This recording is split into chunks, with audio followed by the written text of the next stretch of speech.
Kantor Presiden Jokowi di KN Nusantara, Kalimantan Timur sudah rampung. Hal ini ditandai dengan pemasangan bilah Garuda terakhir di kantor Presiden tersebut. Yang menjadi pertanyaan netizen, kapankah Presiden Jokowi akan ngantor di IKN seperti janjinya? Padahal sebelumnya Jokowi menyebut dirinya akan berkantor di KN Nusantara Juli ini. Tapi listriknya juga sebentar lagi masuk. Listriknya sudah ada, tapi untuk masuk ke ruang-ruang yang ada kan perlu waktu. Tapi Juli ini Bapak akan Dia melihat itu tadi kesiapan itu, kalau itu siap.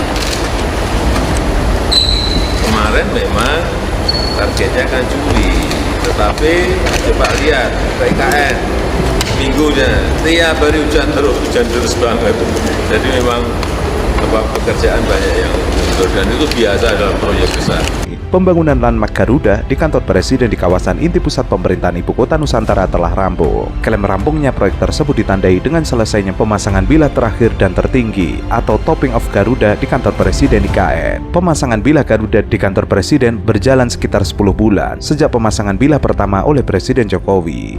Saat ditanyakan kepada juru bicara otorita IKN, pihaknya belum mengetahui kapan Jokowi akan berkantor di IKN. Menurutnya, Jokowi berkantor di IKN menunggu perkembangan dan cukup dinamis.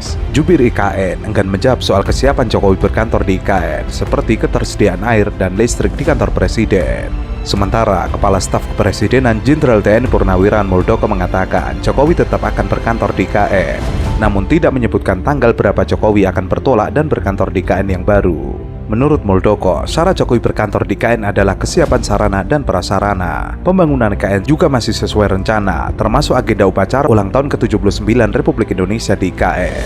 Meski pembangunan kantor Presiden sudah rampung, progres pembangunan IKN secara keseluruhan diperkirakan baru mencapai 15%. Karena alasan itulah, Jokowi meminta semua pihak supaya tidak membayangkan IKN sudah jadi pada bulan depan. Sementara itu, juru bicara yang lain Ali Muhtar Ngabalin mengungkapkan Jokowi akan tetap berkantor di IKN akhir Juli. Ia menambahkan bahwa tim dari berbagai instansi pemerintah termasuk KSP, Setnek, PUPR, dan Setkap telah kembali ke IKN pada tanggal 17 Juli untuk melanjutkan pekerjaan. Ngabalin melaporkan bahwa instalasi dasar seperti air dan listrik sudah terpasang di IKN. Namun, cuaca menjadi tantangan utama dalam proses pembangunan. Jokowi sendiri telah mengonfirmasi kendala cuaca ini. Hal itu diungkapkannya di Lanut Halim Perdana Kusuma.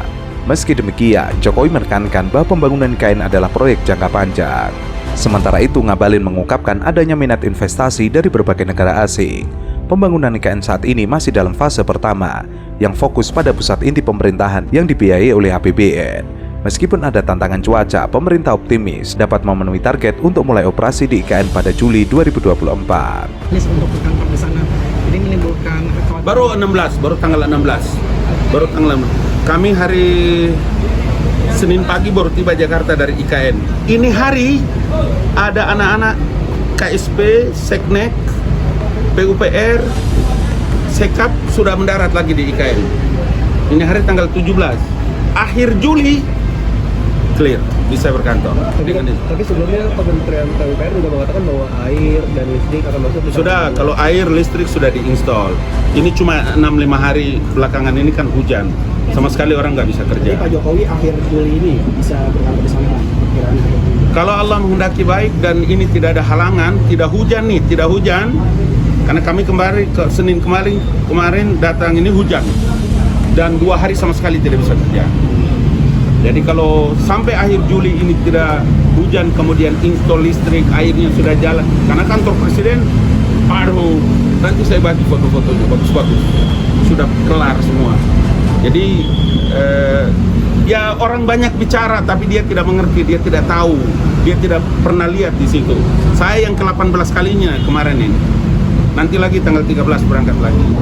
Untuk target investasi sampai akhir tahun ini kan masih butuh 48 triliun ya, Pak? Semua sarana-sarana inti infrastruktur dasar dari mau berapapun anggaran pendapatan belanja negara untuk tahap pertama ini dibangun.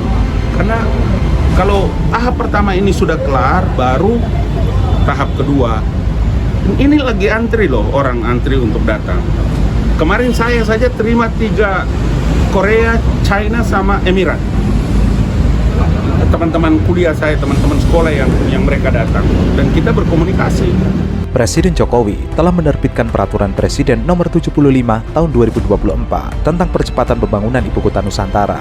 Dalam aturan itu juga diatur mengenai jangka waktu investor IKN mendapatkan izin hak guna usaha. Dari aturan baru itu, investor diberikan HGU dengan jangka waktu hingga 95 tahun, yang bisa diperpanjang hingga 2 siklus. Hak guna usaha untuk jangka waktu paling lama 95 tahun melalui 1 siklus pertama, dan dapat dilakukan pemberian kembali untuk 1 siklus kedua, dengan jangka waktu paling lama 95 tahun, berdasarkan kriteria dan tahapan evaluasi. Aturan itu juga mengatur pemberian hak guna bangun untuk jangka waktu paling lama 80 tahun untuk siklus pertama, dan dapat diberikan kembali untuk siklus kedua dengan jangka waktu paling lama 80 tahun. Kemudian, untuk hak pakai bangunan juga diberikan dengan jangka waktu paling lama 80 tahun melalui 1 siklus, dan dapat dilakukan pemberian kembali melalui 1 siklus kedua dengan jangka waktu paling lama 80 tahun berdasarkan kriteria dan tahapan evaluasi. Ada seorang pakar mengatakan bahwa ini kayak perpres yang ugal-ugalan ya.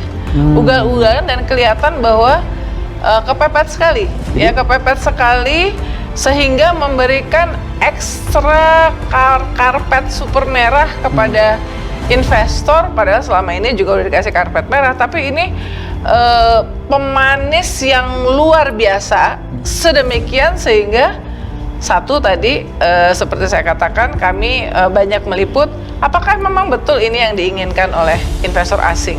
Jangan-jangan investor asing itu belum mau, termasuk orang-orang kepala-kepala negara, kepala pemerintahan, raja-raja, pangeran-pangeran yang kelihatannya dekat dengan Presiden Jokowi bahkan secara personal, karena belum punya kepastian apakah pemerintahan berikutnya akan melanjutkan dengan sangat serius. Nantinya, pemberian hak atas tanah itu dilakukan oleh kementerian yang menyelenggarakan urusan pemerintahan di bidang agraria, pertanahan, berdasarkan permohonan dari Otoria Ibu Kota Nusantara. Nantinya, Otorita Ibu Kota Nusantara melakukan evaluasi tiap 5 tahun sekali setelah pemberian hak siklus pertama untuk melihat pemenuhan persyaratan seperti hak tanah yang diberikan masih diusahakan dan dimanfaatkan dengan baik. Pembangunan HGU sampai 190 tahun juga tertuang dalam Undang-Undang Peraturan Pemerintah Nomor 12 2023 tentang pemberian perizinan berusaha, kemudian berusaha, dan fasilitas penanaman modal bagi pelaku usaha di Ibu Kota Nusantara yang ditetapkan Presiden Jokowi pada 6 Maret 2023. Terkait dengan pembangunan IKN, pemerintah yang akan datang diminta hati-hati dan lebih cermat dalam menggunakan uang negara untuk melanjutkan pembangunan megaproyek Ibu Kota Nusantara di Kalimantan Timur. Meskipun ada alokasi khusus dari APBN untuk pembangunan IKN, pemerintah tetap harus berhati-hati seiring situasi ekonomi global yang belum menentu. Ya, karena dalam pembicaraan dengan berbagai pihak termasuk di tim sinkronisasi dan parpol-parpol, Presiden terpilih Prabowo itu nggak menyinggung atau tidak membahas secara khusus tentang IKN. Yang dibahas adalah program unggulannya dia, yaitu makanan bergizi. Makan siang gratis. Ya, ini kan programnya Presiden Jokowi, ya. Yang karena Presiden Jokowi mendapatkan dukungan mayoritas sejauh ini di parlemen dengan didukung oleh parpol-parpol, kemudian undang-undang IKN itu bisa disahkan ya, termasuk waktu itu masih didukung oleh PDIP yang sekarang berseberangan jalan. Nah, tapi apakah Presiden terpilih Prabowo nantinya sesudah 20 Oktober dilantik akan menjadikan IKN ini program unggulan sedemikian sehingga upaya untuk mempercepat, memprioritaskan pembangunan IKN ini sama seperti yang dilakukan oleh Presiden Jokowi, itu pertanyaan besarnya. Dan investor ini kan ini era di mana semua orang itu bisa mengetahui apa yang sedang terjadi di sebuah negara. Dari media, pemberitaan media, kutipan-kutipan berbagai pihak, termasuk pihak yang pro kontra, itu dibaca oleh investor semuanya. Jika pemerintah memaksakan pembangunan IKN, maka akan mengganggu stabilitas APBN. Meskipun pemerintah Prabowo Gibran diprediksi bakal melanjutkan proyek IKN tersebut, namun pemerintah Prabowo Gibran harus hati-hati dengan kemampuan fiskal Indonesia. Apalagi banyak pengamat meragukan masa depan Ibu Kota Nusantara setelah transisi Presiden Jokowi ke Prabowo Subianto. Perbedaan kepentingan Jokowi dan Prabowo mengenai program prioritas pemerintah ke depan dianggap bisa menjadi hambatan. IKN seolah dijadikan narasi untuk kubu Prabowo kepada Jokowi agar nanti diusahakan untuk dilakukan, tapi pada prakteknya bakal terjadi kerumitan sebab program andalan Prabowo seperti makan siang gratis itu juga memerlukan anggaran jumbo, sehingga masa depan IKN setelah transisi Jokowi ke Prabowo harus diakui memang gelap. Apalagi keraguan-raguan aparatur sipil negara pindah ke IKN, investasi seret hingga kesiapan infrastruktur yang belum memadai menjadi kendala pemindahan ibu kota. Publik juga tahu IKN bukan proyek sekali jadi, butuh proses 10 tahun. IKN tidak bisa disulap simsalabim. Publik juga menyoroti kengototan Presiden Jokowi agar bisa menggelar upacara 17 Agustus tahun ini di IKN. Bahkan Jokowi merencanakan untuk pertama kalinya HUT RI di IKN. Awalnya Jokowi juga akan mengatakan akan berkantor di IKN pada bulan ini. Namun infrastruktur IKN sampai saat ini belum siap. Nah, jangan-jangan ini sebetulnya yang membuat investor itu belum merasa yakin. Investor kan kalau menanamkan uangnya butuh kepastian. Tidak hanya kepastian mulutnya Presiden, kan yang ngomong adalah, menjamin adalah Presiden Jokowi. Tapi sesudah tanggal 20 Oktober, dia bukan presiden lagi. Presidennya adalah Prabowo Subianto. Gesture dari Presiden Prabowo Subianto untuk menjadikan IKN ini prioritas buat pemerintahannya itu belum kelihatan. Nah, kalau ternyata Presiden Prabowo lebih mementingkan program prioritasnya sendiri, yaitu misalnya makanan gratis yang notabene juga bisa menghabiskan sekitar 400-an triliun lebih, hampir sama mirip-mirip lah sama pembangunan IKN ini kan. Nah, itu tentu kan yang akan terjadi adalah perlambatan mungkin akan dibangun karena ada undang-undangnya. Kalau selama ada undang-undang berarti semuanya mesti sepakat bahwa IKN ini mesti ada ya.